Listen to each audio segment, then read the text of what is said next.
Hello and welcome to online एडा for study वेंसवेट for learning. दोस्तों स्वागत है आप सभी का ऑनलाइन एडा फॉर स्टडी यूट्यूब चैनल पर। इस वीडियो में हम बात कर रहे हैं एक बड़ी और लेटेस्ट अपडेट के बारे में जो कि संबंधित है उत्तर प्रदेश के अंदर 41,000 उच्च प्राथमिक नई शिक्षक भर्ती के बारे में। जी हाँ दोस्तों, उत्तर प्रदेश में 41,000 नई जूनियर शिक्षक भर्ती को लेकर, साथ ही साथ अगर बात की जाए एनसीटीई की अधिसूचना के बारे में, और हम बात करेंगे नई शिक्षा सेवा चयन आयोग के साथ साथ उन तमाम बीएड करने वाले अभ्यर्थियों के लिए जो इस जूनियर शिक्षक भर्ती में नियुक्ति के लिए बात की जा रही है। डिटेल में बात करें उससे पहले चैनल को सब्सक्राइब करके बेल आइकन को दबा लें और वीडियो को लाइक कर दें, जिससे कि आपको रियल ऑथेंटिक जानकारी ऑनलाइन अड्डा फॉर स्टडी यूट्यूब चैनल के माध्यम से सबसे पहले मिलती रहे। चलिए दोस्तों शुरुआत करते हैं पहली अपडेट के साथ। आपको पता होना चाहिए कि उत्तर प्रदेश के जो उच्च प्राथमिक विद्यालय होते हैं, जिनको आप अलग अलग नाम से सुनते होंगे, कहीं पे आपको 6 to 8 के नाम से देखने के लिए मिलेगा, तो कहीं पे उच्च प्राथमिक जूनियर के नाम से भी सुनेंगे, तो कभी ये भी कहा जाता है सीनियर बेसिक। लेकिन ये तमाम जो अलग अलग नाम है, यहाँ पे एक ही नाम आपको पता करना है, वो है आपका उच्च प्राथमिक या 6 to 8। ये एक जैसे ही सारे के सारे नाम है और एक ही चीज़ को डोनेट भी करते हैं। अब मुद्दे की बात ये आती है कि उत्तर प्रदेश के 41,000 नई शिक्षक भर्ती को लेकर क्या अपडेट है, साथ ही साथ जो सीधी शिक्षक भर्ती की बात की जा रही है उसके बारे में भी मुद्दे बात कर लेते हैं, और साथ ही एनसीटीई की अधिसूचना को लेकर। आपको पता होगा कि हाल ही में एनसीटीई यानी कि national council for teacher education के माध्यम से जो आपकी अधिसूचना जारी की गई थी 28 जून 2018 को, जिसके आधार पर बीएड करने वाले अभ्यर्थी प्राथमिक शिक्षक भर्ती के अंदर वैलिड कर दिए गए थे, लेकिन उसको सुप्रीम कोर्ट ऑफ इंडिया के माध्यम से रद्द कर दिया गया, ये कहते हुए कि जो बीएड करने वाले अभ्यर्थी हैं वो प्राथमिक में पढ़ाने के लिए एलिजिबल नहीं है और उनकी जो पेडागोजिकल स्किल्स हैं वो कंप्लीट नहीं है। तो ऐसे में बीएड करने वाले अभ्यर्थियों के लिए 1 to 5 यानी कि प्राइमरी के तो फिलहाल रास्ते बंद हो गए जब तक सरकार कोई नया नियम या कानून लेकर के नहीं आती है। तो लेकिन उसके बाद अगर बात की जाए कोई रास्ता खुला है तो वो है 6 to 8 का, जिसको आप उच्च प्राथमिक यानी कि जूनियर के नाम से जानते हैं। अब 6 to 8 को लेकर अगर बात की जाती है तो क्या यहाँ पे कोई ऐसा विवाद है, तो इसका जवाब है जी नहीं। जो 6 to 8 की शिक्षक भर्ती है उसके अंदर बीएड करने वाले अभ्यर्थी फुल्ली वैलिड हैं, किसी प्रकार की कोई भी समस्या उनके लिए अब नहीं है उस शिक्षक भर्ती के अंदर। लेकिन यहाँ पे जो 2-3 चीज़ें मैं आप सभी को बताने वाला हूँ, 4 वैसे तो अलग अलग चीज़ें हैं जिनको आपको इस वीडियो में पता चलेगा, और एक पत्र भी मैं आप सभी को दिखाने वाला हूँ जिसके आधार पे हम इस वीडियो में बात करने जा रहे हैं। आपको पता होना चाहिए कि जूनियर शिक्षक भर्ती को लेकर आप सभी का एक कोर्ट केस भी चल रहा है। कोर्ट केस आप सभी जानते हैं जो देखने के लिए मिल रहा है, जहां पे उत्तर प्रदेश के जो जूनियर विद्यालय जहां पे प्रमोशन को रोक करके सीधी शिक्षक भर्ती की मांग की जा रही है, उस कोर्ट केस के बारे में भी क्या अपडेट है वो भी मैं आपको इसी वीडियो के लास्ट में बता दूंगा। और दूसरी जो अपडेट आपको देखने के लिए मिलेगी वो यहाँ पे आपके शिक्षा सेवा चयन आयोग पर भी होगी। सबसे पहले अगर बात की जाए तो यहाँ पे देखने के लिए मिलेगा शिक्षा सेवा में अध्यक्ष महोदय शिक्षा सेवा चयन आयोग एलएनगंज प्रयागराज। विषय की अगर बात की जाए तो उत्तर प्रदेश में जूनियर शिक्षक भर्ती के संबंध में अब यहाँ पे 2 तरह की अलग अलग शिक्षक भर्ती आपको देखने के लिए मिलती है। मैं आपको दोनों क्लियर कर दूं। एक होती है आपकी एडेड जूनियर शिक्षक भर्ती, ठीक है।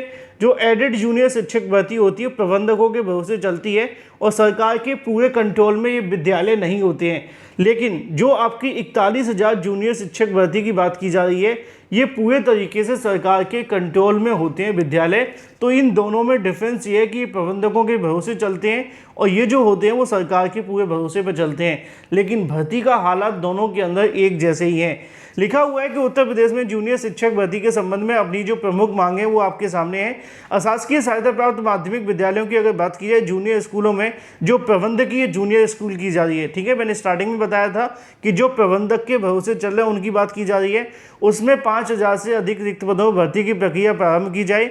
दूसरी जो मांग है वो आपके सामने बेसिक शिक्षा नियमावली 1981 में 19वें संशोधन को बहाल कर दिया जाए। 19वां संशोधन क्या है वो आपको पता होना चाहिए, जिसके आधार पे साल 2013 के अंदर सरकार ने एक भर्ती का विज्ञापन निकाला था। 29,000 पदों पर गणित और विज्ञान के लिए भर्ती आई थी। उसी के संबंध में लिखा हुआ है कि 19वें संशोधन को फिर से बहाल कर दिया जाए। इसे बहाल कर देने से ये हो जाएगा कि जो आप सभी के पद हैं उत्तर प्रदेश के जूनियर विद्यालयों में उनको 50% यानी कि 50% पदों को सीधी शिक्षक भर्ती के माध्यम से भरा जाएगा। इसी को लेकर लिखा हुआ है कि जिससे कि यहाँ पे उत्तर प्रदेश के गणित विज्ञान, सामाजिक विज्ञान, हिंदी, संस्कृत, अंग्रेजी, कला इत्यादि के विषयों को 50% पदों पर सीधी भर्ती के माध्यम से प्रक्रिया की जाए। अशासकीय जो शासकीय, इसके अलावा अशासकीय सहायता प्राप्त माध्यमिक इंटर कॉलेज हैं जहाँ पर 6 to 8 की कक्षाएं संचालित होती हैं, वहाँ पर NCTE के 23/8/2010 की अधिसूचना को फॉलो किया जाए, क्योंकि 23/8/2010 की जो अधिसूचना है वो बीएड करने वाले अभ्यर्थियों को 6 to 8 में पढ़ाने के लिए एलिजिबल करती है। बस शर्त ये है कि बीएड के साथ में उन्होंने टीईटी पास किया हो। अब चाहे वो यूपी टेट हो या सीटेट, दोनों ही वैलिड हैं। इसको लेकर तमाम बीएड करने वाले अभ्यर्थी उच्च प्राथमिक शिक्षक भर्ती के संबंध में 27/9/2024 दिन शुक्रवार को शिक्षा निदेशालय प्रयागराज में घेरने के लिए बैठे थे, लेकिन बेसिक शिक्षा सचिव के द्वारा लिए गए ज्ञापन के अनुसार उनके द्वारा ये कहा गया कि भर्ती संबंधित जो भी कार्य होते हैं वो शिक्षा सेवा चयन आयोग को करना है, अतः लोग वहां जाएं और वहां जाकर के हम तमाम जो बीएड करने वाले अभ्यर्थी हैं वहाँ धरना प्रदर्शन करेंगे। अब ये जो धरना प्रदर्शन की डेट आपके सामने लिखी हुई है वो 7/10/2024 की, यानी कि आज ही की तारीख की डेट है जो यहाँ पे धरना प्रदर्शन के माध्यम से की जा रही है। अब आज की अगर बात की जाए धरना प्रदर्शन को लेकर क्या अपडेट है, तो पहले आप कुछ इमेजेस देख लीजिए, मैं आपको वहीं से दिखा देता हूँ।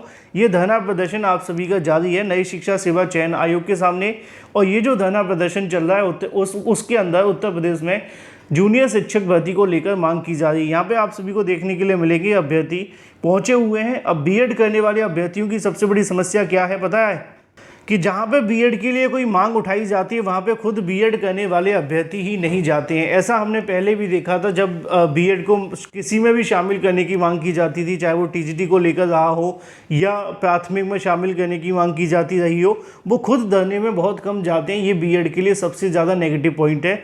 उत्तर प्रदेश में जूनियर शिक्षक भर्ती को लेकर अभ्यर्थियों ने जो मांगे रखी हैं इसको लेकर आज ये धरना प्रदर्शन जारी है 7/10/2024 को, जिसकी इमेजेस आप सभी लाइव देख पा रहे हैं। अब थोड़ी सी बात कर लेते हैं कोर्ट के केस के बारे में। आपको पता होना चाहिए कि ये मामला कोर्ट के अंदर भी लगा हुआ है, जहां पे उत्तर प्रदेश में 41,000 सीधी जूनियर शिक्षक भर्ती विज्ञापन जारी करने की मांग की गई है। इस संबंध में जो हाई कोर्ट के अंदर याचिका लगी हुई है उस मामले पर जो अगली सुनवाई होने जा रही है उसको लेकर यहाँ पर तारीख जारी कर दी गई है। 15/10/2024 को इस मामले पर आपको सुनवाई देखने के लिए मिलेगी, और 15/10/2024 को जो सुनवाई होगी उसमें अगर सरकार ने जवाब दे दिया होगा तो ही कुछ होगा, अदरवाइज़ फिर से अगली डेट लग जाएगी। क्योंकि मेरा काम आपको सही, सटीक और ऑथेंटिक जानकारी देना है। जो चीज़ें होती हैं मैं आपको पहले से ही क्लियर कर देता हूं। तो फिलहाल कोर्ट केस को लेकर जो अगली सुनवाई 15 को होगी, उससे पहले धरना प्रदर्शन जारी है उत्तर प्रदेश में नई जूनियर शिक्षक भर्ती को लेकर। देखना दिलचस्प होगा कि आगे होता क्या है। धरना प्रदर्शन के माध्यम से जो अभ्यर्थी मांग कर रहे हैं उसमें कितनी बड़ी संख्या में अभ्यर्थी जाते हैं, और अगर बड़ी संख्या में जाते हैं तो नया शिक्षा सेवा चयन आयोग क्या इन मांगों को पूरा करेगा। जो भी अपडेट होगी सबसे सटीक सबसे पहले आपको इसी चैनल के माध्यम से दे दी जाएगी। चैनल को सब्सक्राइब करके बेल आइकन को दबा लें और वीडियो को लाइक कर दें। Thank you for watching this video.